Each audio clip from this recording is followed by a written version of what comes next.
Look at this. It's a 70-day dry-aged masterpiece, cooked to perfection by a Michelin-starred chef.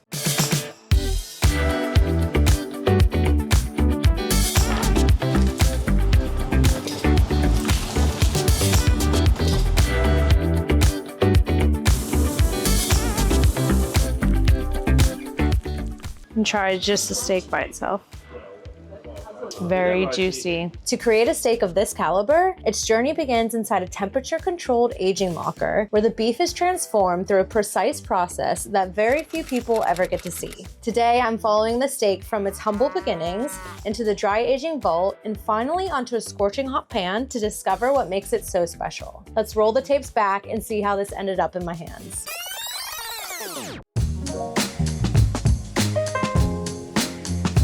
Deep in the Cotswolds sits a hidden gem called the Boxing Hare. Opened in 2017 by award-winning London hospitality legends Anthony Harris and chef Nick Anderson. This unassuming countryside gastropub has quietly earned a spot on the prestigious Michelin Guide. It's a favorite for locals and A-list celebrities alike. And the secret behind the hype? It all comes down to a masterclass in meats.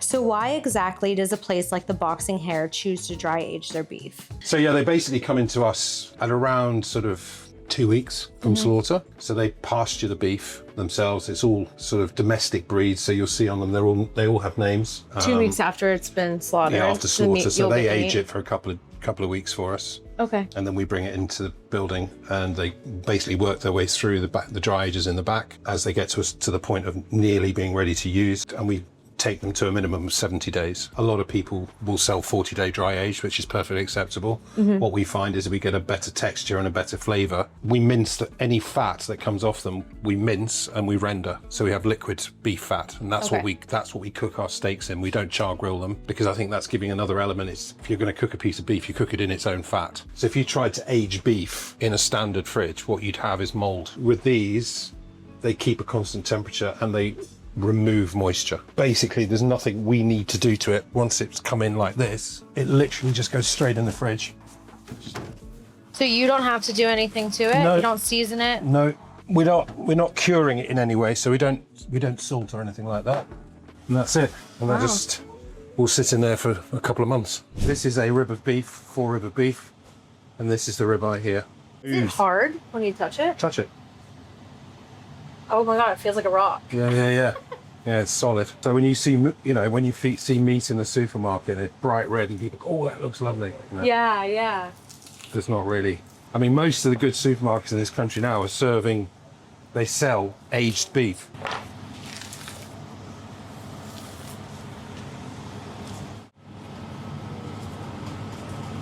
So you got, in the back here, you've got the collagen, elastin rather. So then this is obviously the split backbone. Yes. So we come down the backbone. Okay, so this is short. This is basically when they, you hear about short rib, braised short rib. These are the short ribs. Oh. So it's the meat in between that are there.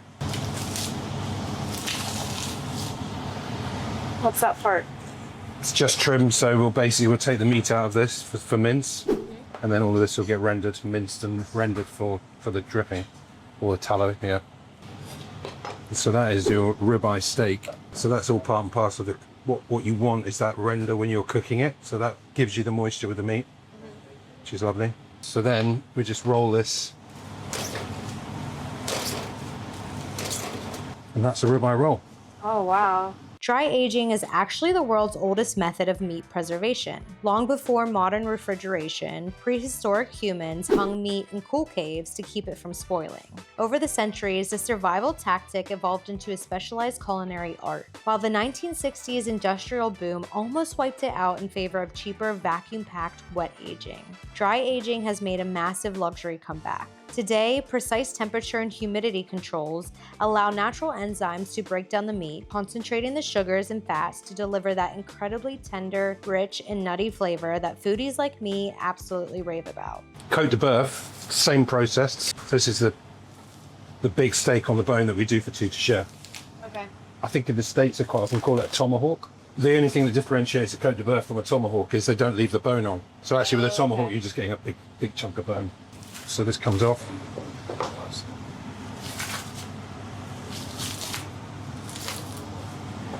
So it's the same cut of meat, but Yeah, you're it's just still a cutting ribeye. it a different So way. basically a Cote de Boeuf is a ribeye on the bone. But it's big because it's cut between them, so it's going to be this thick. Yeah. Again, taking out this elastin at the back.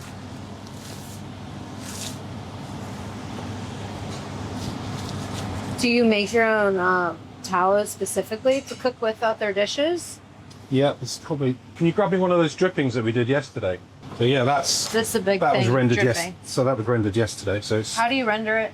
so we basically just cook it slowly in the oven, minced fat, and then just render it down. No, you don't add salt to it or anything. No, you no, no. It's just cook- that's just pure beef. Yeah. Do you prefer your meat grass-fed, grain-finished, or? This is all pastured. This is all pastured? All pastured, yeah. What do you think is the best flavor? Yeah. Oh, grass without any question. So those are Cote de Boeuf. That is so thick. Cote de Boeuf. Yeah, there we go. That's awesome. Thank you for showing me No problem. that. These were butchered. I basically broke these down last Saturday. We generally wrap them in peach paper and vac pack them once they've been prepped. I'm a great believer in season on one side, so heavy salt and pepper on one side. Why one side? If you're cooking it in the same space, obviously there's an element of that seasoning that's going to come off onto the grill. It's really important to actually cook your salt and pepper. So I will place the face side down, and then you leave it for a lot longer than you would imagine. It's, Okay. you know, you really want a mega crust. Okay. That's the flavor. And then when you flip it over, you're flipping it onto the seasoning. It's come off the Yes. steak Yeah. anyway. So onto the hottest part of the grill. Instead of traditional open flame grill, Nick cooks on a scorching hot flat steel plancha. It's an invention from your country, chef's press. Oh, so it like. So it reduces the cooking time by about 30%. Funny enough, I got my brother to bring them for me from the States because they're so expensive here. Oh, really? 40 quid each here. It's ridiculous. Will you ever put like other seasonings on a steak? No. No. Salt and pepper only. Yeah, absolutely. Solid. This Spanish-style flat top ensures maximum surface contact, triggering a massive Maillard reaction that locks in juices and creates an insanely deep caramelized crust. It's rested.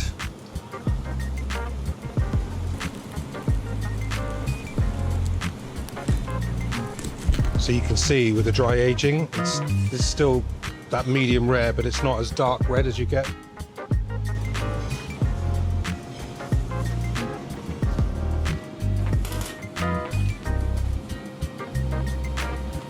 Not every day you get to watch your food be prepared back in the kitchen, and then you get to eat it.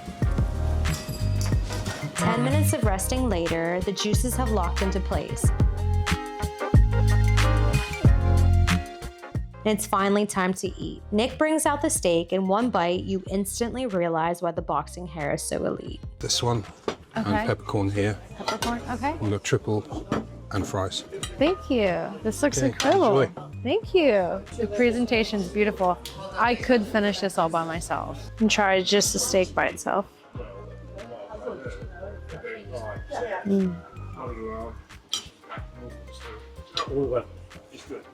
Very juicy. You wouldn't think it would be so juicy just being dry aged for 70 days. It's incredibly juicy, and the crust on the outside from the salt and the pepper makes it unreal.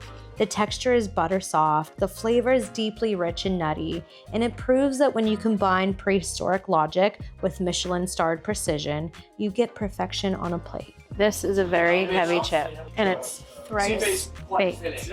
Thrice fried, thrice cooked.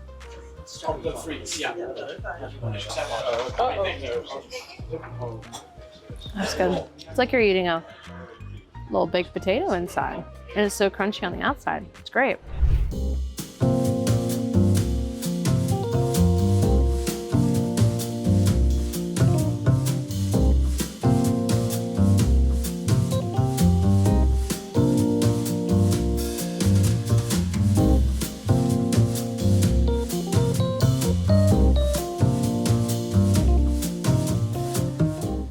That was the best steak I've ever had in England, and it's a wrap.